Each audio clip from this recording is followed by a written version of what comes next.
Hey, hello. I know we don't have anybody on here yet. Let's see. I kicked on live a little early just to kind of see how it's going. See how the connection is, how it sounds, checking it with my wife. So far, so good. A lot better than last week, right? Ooh, we're live. We're live. You guys are going to love watching this later. You hear me talk a bunch of gibberish before we start. That's looking good. All right. Well, that's good. We're going to do this inside so we can hear, see, actually ask questions. That's good.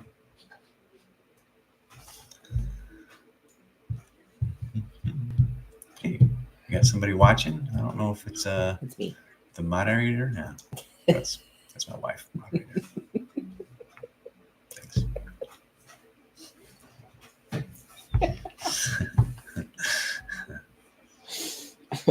I am gonna walk back I there. got to keep in my mind that people are going to maybe watch this later, so Maybe. Yeah, right. that'd be funny.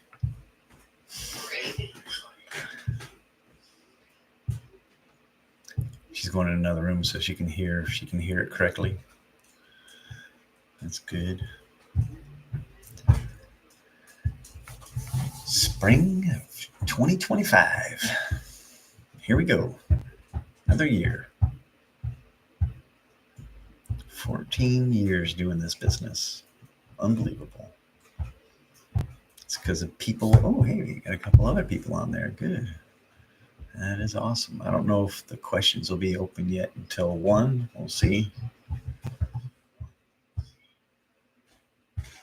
Glad there's others on here. That's good. Sounds great. Fantastic.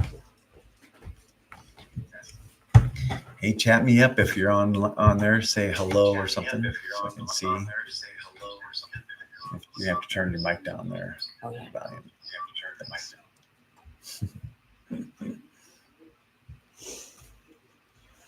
All right. This is probably going to turn out much better. I can tell already. We'll be actually able to see and answer questions. That's great. We're not going to do these for very long. We're not going to spend a bunch of time. You're not going to have to sit here for an hour. We'll probably do like 15, 30 minutes unless questions really going and all that. But we're going to keep it simple and talk about what we should be doing right now in the lawn. I got 7 people on. Great. That is awesome. Let's see. And I'll actually start talking about stuff here in a couple minutes. We'll talk about what we should be doing right now, what's going on, and what the soil temperatures are telling us. For a minute there, I thought things were going to start moving real fast. You know how Indiana is. I thought, oh boy, we're going to have to be starting to throw fertilizer down in a couple weeks. And of course, there's people already out throwing fertilizer down, which is not a good thing to do, by the way. Not this early. But I am seeing the grass start to green up a little bit, especially around the septic system we have in the back. And everybody kind of has a little area that starts to grow first, right? And so we're getting really close. Our window for doing what I call our dormant spring cut is closing up really fast. So we're going to talk about that for sure. All right. That's right. That's good to know the score. At least we're up right now. That's good. That's good. Yeah, where's my I should have hung up my Purdue bass fishing shirt. I love that. It's 1 o'clock. You want to go? Oh, great. Hey, hello, everybody. All right. Let's talk about what we should be doing right now in the lawn, which is not much, right? Things are still cold, fairly dormant. We went really dormant this year. I don't know if everybody noticed how brown the grass was compared to normal. That's because we had these early and extended cold snaps in the beginning of this winter we normally have that. Well, back in the day we did. Now it seems like in the last 5 years or 10 years or so, we haven't got a lot of freeze in the ground. Well, this year we have a little bit, but it didn't last a whole long time. But it is kind of warming up. Soil temperatures actually have been managing around 50 degrees. Today I measured it at 48. which is lower than when I measured it last weekend, which was 41 or 51 degrees. And so it's about duration of time. And so at 50 degrees, there's only certain grasses that are going to start to wake up. And there's other like grasses that would wake up at 55 degrees, like a Kentucky bluegrass, right? It needs to be actually like 58. So if you have a sodded lawn, you're going to know it's going to be a slow roll until it finally starts to grow, right? So be a little bit more patient if you have a sodded bluegrass or 100% bluegrass lawn, unless it's a new hybrid variety. Most of them, they start to green up a little later. So right now, I mean, I really think this is important for people to do, and it's to get that what I call dormant spring cut in, right? And I did mine last weekend when it was kind of warm. We probably only have about 7 to 10 more days to get that cut in before it starts to really grow, and then we're going to have to cut it for real, and so I like to do it because it does a few things for me. It kind of cleans up the lawn, of course, right? But also, like, we have this organic clumpiness in our lawn, right? So you notice when you're mowing a lawn, a lot of different lawns have this thick ones that when you're mowing it feels bumpy. But it's not because the land itself is bumpy. It's because you have all these clumps or tufts of turf that are growing thicker and more vigorous than others, right? And so with this spring cut, while things are really dormant, I can sneak in this really short cut, as long as I'm not scalping the ground, right? And you're seeing dirt, then you got to bump it up farther. But I'll get as low as I can possibly go with it. And actually almost looks like I rolled the lawn, but I didn't. I just cut off those clumpy areas and kind of smooth things out, and it helps things kind of start to grow together in the spring. So those dips now can get thicker because the big clump beside it is not shading it and robbing it of all these other things. So that's a really good method. We probably only have, like I said, 7 to 10 more days left to get that spring dormant cut in. I've done mine on most of my lawn, and it looks nice. I mean, it's starting to already look green. Nobody really else has done much cutting of their lawn, but I really enjoy that spring cut. It really helps get things going. So we're talking about warmer weather, and so a lot of people are getting anxious, like, oh man, when are we going to start putting that first app down, or even thinking about when should I get my irrigation brought up, right? And so right now, I'm not thinking at all about irrigation, and so I'm watching it. What's nice about this little gadget here is it actually tells me wetness in the soil as well. I know you can't really see it very good, but temperatures of the soil, pH of it. This little gadget, any kind of like probe soil thing, is a really handy tool for somebody who's trying to be specific to their particular lawn, right? Because some of them will warm up faster than even the neighbor's lawn. And maybe it's because it's down a hill or a different soil variety, or even different turf varieties, right? Like I just said, there's certain ones that start greening up, like a bluegrass will green up at 58 degrees or so is when it starts to take hold and grow. And then you have other grasses. This is soil temperature, by the way. And you have other grasses like, your fescues and stuff that might start greening up more closer to 50 degrees, right? Poa annuas, definitely. I mean, like in the late 40 degree temperatures, Poa annua will actually start to green up. And so you'll be able to discern what types of grasses you have by when they start to green up a little bit. And it's always goofy, right? Especially if you have multiple varieties of grasses in your lawn, then the spring can look really funky and you're like, man, I got a horrible lawn. Just wait till everything starts taking off at the same time. And then it's going to be a lot better. Do we got any questions? We do. Oh, great. Okay. Speaking of rolling the lawn, yeah. What's your thinking in the spring? If you're lightly rolling a lawn, like with just the water-filled guys and stuff, I've seen some guys out there with the big asphalt rollers. That can be a little aggressive, and you got to be careful. If you have a really sandy lawn, well, you can get away with it because it's not going to really compact it too bad, right? But if you got a clay or a nice sandy loam, you can compact that top surface, and you're going to start your year off with poor percolation of water, all kinds of other issues. So do a light rolling. I'd really push towards doing a rolling, more aggressive rolling in the fall, but you're going to do that with a core aerification at the same time. So, I mean, you can do a light rolling, do that low cut. I mean, you might be surprised that most of it might be organic bumpiness, right? And so do that low cut, see how it looks. And then if it's like so bumpy that you can, I can't even do a low cut, then maybe get a light rolling on it, but you'll have to do it several times, right? So you'll roll one direction, roll another direction, roll another direction until it gets as smooth as you'd like it to be. That's going to be a safer way to go into the next season, into the warm season with this. So yeah, spring is good, as long as it's light. I did have a question. Oh, So I Rachel's got a remember question. yesterday you were talking to me about why the grass is greening up. What did you call it? Oh yeah, the chlorophyll. Chlorophyll. The chlorophyll is starting to go into the grass blades, and that's what gives us that green color.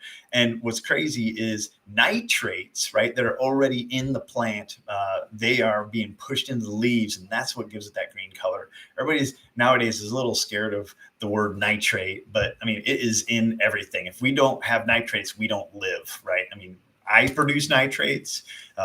All the green plants need nitrates, and that's what that makes that green color in it in order to produce sugars at its most optimal amount and stuff. So don't be afraid of nitrates. The important part about when we're talking about things in our environment that we're messing with is a balance of things, right?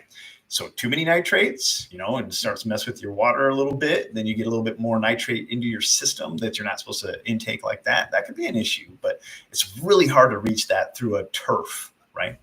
So just making sure you're not over fertilizing or getting near lakes or streams, always blowing off your sidewalks and driveways. By the way, that's a law in almost probably every state, that you must blow those off if you are working for somebody. So it's not the law for you and me that are doing it as a homeowner, but it's important to do so because there's a reason why we want to blow all our hard surfaces off and blow that fertilizer into the grass area, because grass can hold on to things and protect it, and actually is an amazing filtration system that cleans things as it gets down through the soil profile. And so next thing you know, you got clean water going down into your underground water. So turf is super important as far as that goes, as far as protecting us and our water. Good plants, healthy plants. And so in order to do that, keep those, there's got to be that balance, right? The right amount of fertilizer to make a healthy plant that makes a good surface protection in order to keep you from getting contamination water. That's really important. Being careful about spraying on bare soil and things like that. Those are things you got to always think about. We work with some people who I would think would know a lot more about that. And surprisingly, they were scared of nitrates and things. And I was like, well, it's nothing to be scared of. It's just something to be aware of, right? That's the smart thing to do. So you have any other questions? I mean, really? No more questions have come through. Okay. So I've been looking at soil temperatures and seeing how they're coming up the state. And right now, if I look at pre-emerge, we're actually in the optimal range for pre-emerge, right? And this is only pre-emerge. And that's just started here recently in the last half a week or so, where somebody is able to put a pre-emerge down. And it's optimal for that. But that means that it shouldn't have fertilizer in it, right? So I know that all these guys out that are doing it for a living, or people who are buying it from a store, they don't know that. And so then they're going to have a little off turf, and then more susceptibility of things getting in groundwater, because if you're taking it and putting it on a dormant turf that's not living, not absorbing, not doing anything, then that's going to eventually wash away a little bit.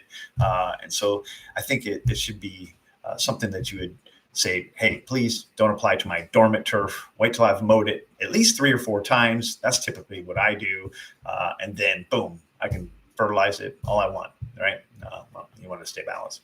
So, but yeah, so it's getting closer. My guess is you hopefully get your spring cut in, your spring dormant cut in here soon, which is a little lower than your normal height of cut. It's the only time we can really push our heights down and kind of set ourselves up for the season. It'll also take care of all that snow molds, little patches and stuff that's in the lawn. It'll break them up and loosen them up. And next thing you know, everything is growing green together. So try it in the next 10 days. I mean, if you really want to start off the season right and start it off good, try to get in that spring dormant cut. And then once we're past that, it might be a couple weeks from now or 10 more days from that cut that you do that you'll have to do a real cut, right? And you'll bump your height up to normal, maybe slightly shorter, but like for example, if you do your summer cut at 3 1/4, then you might be able to get away with like 2 7 or 2 3/4, right now until we're into really growing, like after maybe in June 1st, I'm finally bumping it up, right after the seed head flush, and we'll talk about that. And that's part of this. What we're going to do is stay up to what we're doing all the time in this segment. So every week we're going to try to get on here for 15 or 30 minutes. Looks like it's going to be more of 30 minutes as much as I talk. And we'll just give you information of, hey, okay, this week is a good time to do this. And so there is another couple things we can start to do now. We can do our canine corrector stuff in our soil to start preparing it so it will keep the dog urine from burning our stuff. If you got questions about that, just email us as customers. Because the soil temperature is 50 degrees, right? And then you can also do some stuff. Yes, it is a different situation in central Indiana. That's right.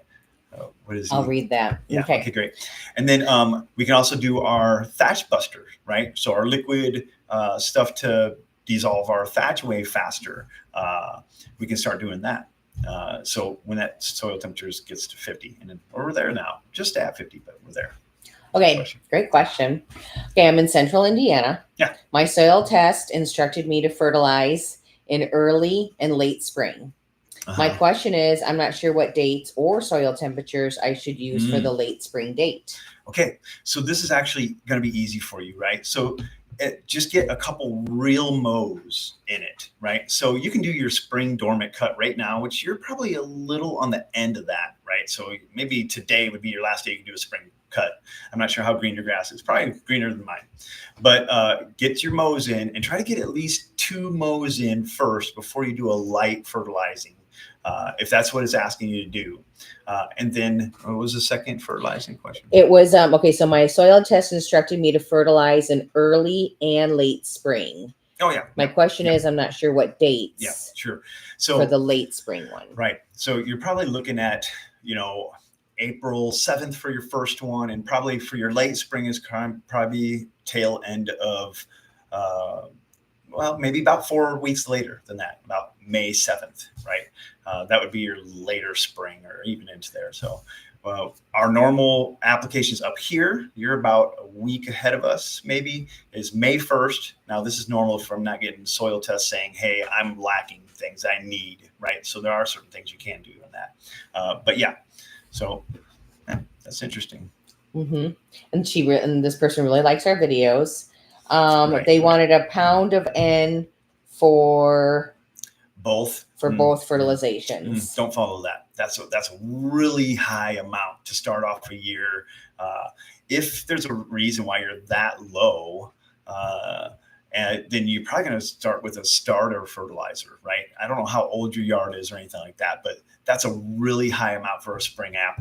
I would shoot more like 1/4 of a pound for your first app, because it's going to just waking up. It's in the spring flush. So it's strange of saying 1 pound. I wouldn't trust that source. I go to a university. That's probably somebody trying to sell as much fur as they can. Sorry, that's just the truth.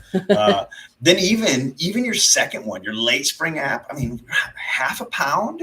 I mean, I would not go another pound. You're going to be mowing like a crazy man. So, yeah. Okay. Got another question here. Sure. Okay. Has your opinion changed on summertime watering from deep and infrequent to light and frequent? No. I've been doing this 36 years. To keep up with evaporization rates. Last summer here in Massachusetts, I think, we almost got no rainfall. Wow. Oof, that's rough. It's hard. It's hard to go through those times. And sometimes you get forced, right, into frequent watering. But it's those certain types of years and certain types of situations, right? So when I was a head superintendent, I would try my best. And this is higher level, shorter grass. So you're going to have a lot more water requirements than a home lawn. But I mean, you got to try to get away with as least frequent as possible until it's impossible to make it any further, right? And each year should get better if you kind of train your turf to that situation. And there are scenarios, trust me, where all of a sudden I got to water every day just to keep up with the situation because of how dry and arid and the type of soil I may have, just to keep it alive. And if it's that dry, then you might not have issues with diseases, right? But yeah, I would still make sure I try to get as deep as I can, keeping them roots alive, keep them saturated, and trying to keep the leaves, not moist all the time. It's going to be tricky. It's tricky in some cases. Yeah. Okay. And then the person that was getting the soil test, yep, they said it was the Lab Purdue recommended. Lab Purdue recommended. Interesting. It'd be interesting to see that actual paper. So yeah, feel I'm free a Purdue to grad. Yeah, I know this. The places they test in there. I don't know if they're asking for 1 pound. That's a lot of N in the spring. Wow. Yeah. I don't know about that. That is okay. I still wouldn't follow that. Okay, got another question. Pretty sure this is Meg and Jeff. Oh, hey, Meg, how's it going?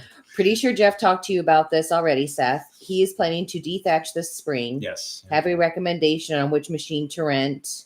I would just make sure I wasn't getting real aggressive. So I would start by lowering my height, like I was talking about, in that spring cut in, and then I would do a light dethatching. So, I wouldn't even go, if I'm going power, which might be the only thing you can kind of rent, you could probably get some pull behind ones. I would just barely touch the surface, or you're going to make a big job for yourself. If not, I'd rather have the rake kind that would rake it across. Oh, okay. Because she said Von Klassen, Bluebird, or Billy Boat. Billy Goat. That's Billy Goat. Okay, Billy Goat. Yeah. She said goat. Yeah. Between different machines, I just kind of look at them and see, like, okay, this just has straight tines, or this is going to be too aggressive. So ask them what the least aggressive one is. Now, come fall, right, you can get really aggressive. So end of September, or while you're doing that, you might get the Billy Goat, really go at it. I think that one can be more aggressive. I'm not sure. I'd have to look at the actual implements to know. There's so many different varieties. But light dethatching in the spring, heavy dethatching in the fall. And it's just like aerification too. If you get your core aerification, which is the only beneficial one, unless it's summertime, you're just trying to get some percolation or some penetration of water. But fall, I'll go nice and deep and heavy as I can go, which is a really important practice to do. Then if I can sneak one in the spring because I'm so thatchy, then I would do one in the month of March or beginning of April, way before, at least 2 weeks before you put your pre-emergent down, because that pre-emergent, if you aerify afterwards, it breaks up that layer of protection, and now you can get a chance of breakthrough. So yeah, because she said, is it better to just rake behind the mower?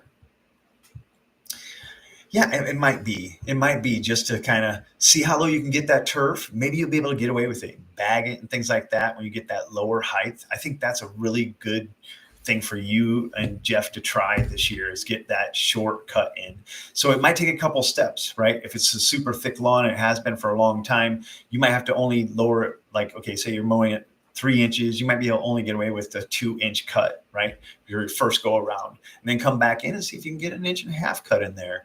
You might be super surprised by how that helps your thatch situation, and be a little bit less aggressive on the root system and all that other stuff. Try that method. That might be an interesting one. Yeah. Yeah. These have been And great it's a cheaper questions. one, right? It's a cheaper one. You don't have to go rent a machine and deal with all the thatch. You might have to bag that stuff. Depends on what's going on. Well, So thank you so much. Best. We're just here. Right? Okay. All right. All right. She would much rather do that. Yeah, I would too. That's what I did. So yeah, and it really did. It made I'm actually big difference. We'll probably do a video showing it, like how it looks now and stuff with that lower height, when we can see. So because our front yard was poofy. It was, and bumpy, and it looks like it got rolled. It does. I was pretty impressed, and it made it look good. We'll do that. I'll show you. We'll have to do a video. All right. I think unless there's any other pressing questions, I think we'll call it for today, and we'll see you next Saturday. Yeah. And see what's going on. I mean, it looks like temperatures this week, as far as weather goes, are going to stay pretty mild. So I don't see a huge increase in soil temperatures, especially with those cool nights. So try to take advantage of that, holding still, and get that shortcut in. We'll see you guys. Everybody have a great weekend. Yep. Thanks for listening.